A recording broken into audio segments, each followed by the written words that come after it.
Hi everyone, my name is Tim and I own a company called TC Home Inspections. We are a residential and commercial property inspection company. Today's topic is an important one and it has to do with a purchase of any building out there that someone is interested in. Repairs after the inspection.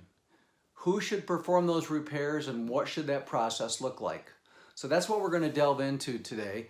And this is one of those topics that if you understand it, if you can avoid a few speed bumps, you could make the entire sales process much easier for you, much more enjoyable, and it can save you some money in the process also. So we've been around for many years. We do residential and commercial property inspections. We've performed thousands of inspections for people all over the world, people moving into our area. Our typical client is really not typical in that they have a lot of different needs. So we do a lot of commercial properties for people that are looking at expanding a business. Maybe they're a new entrepreneur, they're starting a business. They have a certain need that they're looking for. We do a lot for waterfront property, people buying a cottage or a waterfront home. We even do a lot for first-time home buyers, people working with a strict budget. So we do a lot of different clients, but all of these clients have one thing that is really uniform throughout all categories, and that is they want to have a good buying experience. They want to find a property and they don't want to have issues down the road with that property. So this is a very important topic.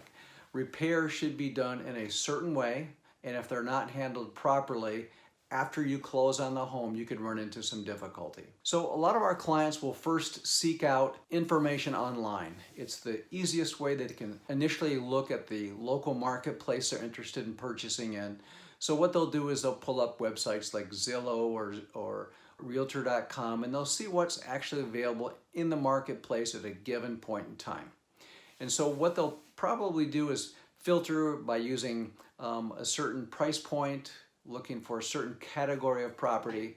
And then what a lot of our clients will do is once they get their interest up, they will contact a local realtor or a real estate attorney to help guide them through the sales and purchasing process. The best way to do that is hire someone that you know, someone that you trust, and that they can help you with the paperwork, with the legal documentation that you'll need to complete before closing on a property. And once that is normally done, once you have identified a few great properties that work for you and your needs, a lot of counselors will then recommend you seek out a professional home inspection company to thoroughly evaluate the property. And that's when our phone rings. And then what we normally do is we consult with our clients, find out what kind of needs they have, see if they have any concerns about the property that they would like us to give special attention to during the inspection process. We always invite our clients to attend the inspection. I've always been a big believer that if someone sees something, it's much more impactful and more meaningful than if they just read a report. So we recommend our clients come, we recommend all buyers come so they can get any question answered and we can point them to some items in the home that are important to them. Once that is done, we email the report out in 30 minutes to an hour. And then if there's anything concerning in the report, we would recommend to have further consultation with our clients.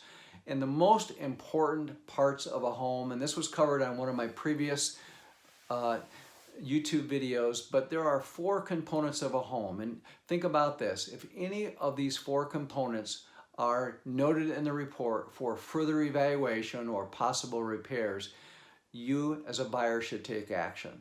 And they are the foundation, the roof system, the mechanicals of the home, and also the waste system.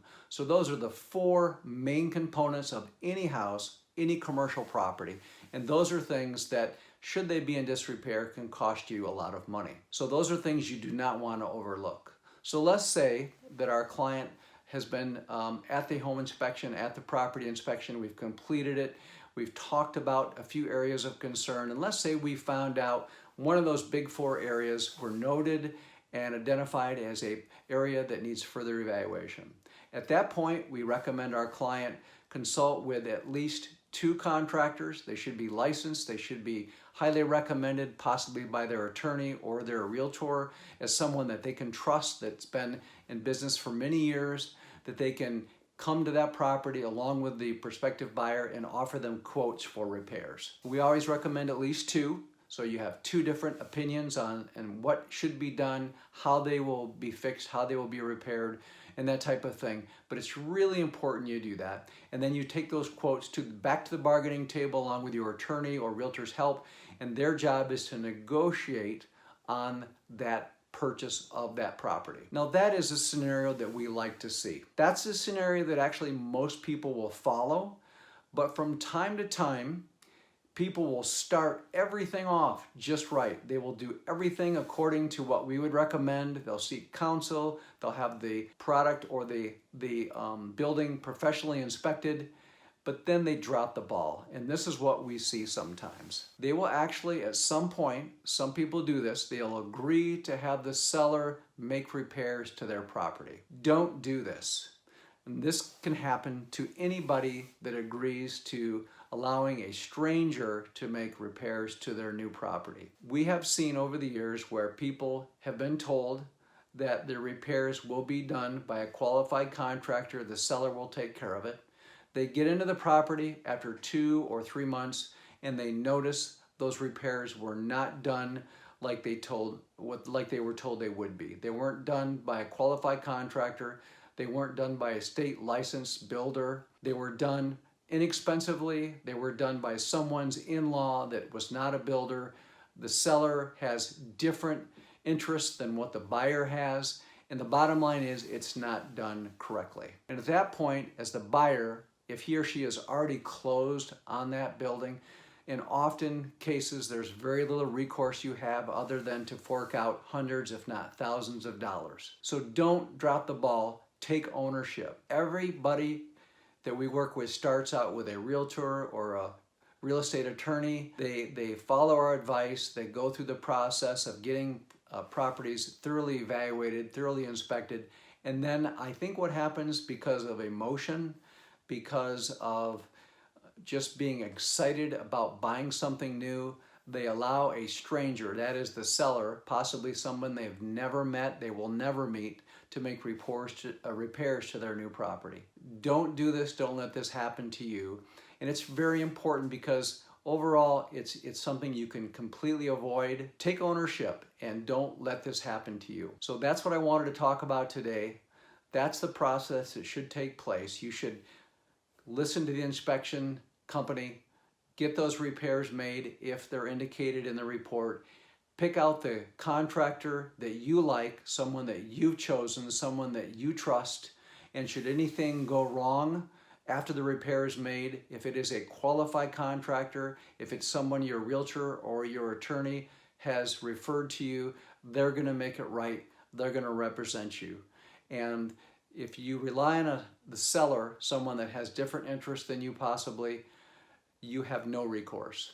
So this is a very important topic. If you do have any questions, please let us know. Again, our main focus is the buyers and the people using our services so that we can help them to alleviate concerns and problems in the sales process and the buying process.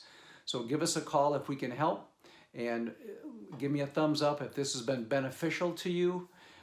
If it has been, tell us why, give us some additional questions. All those kind of things are beneficial, and I look forward to providing some more information to you down the road.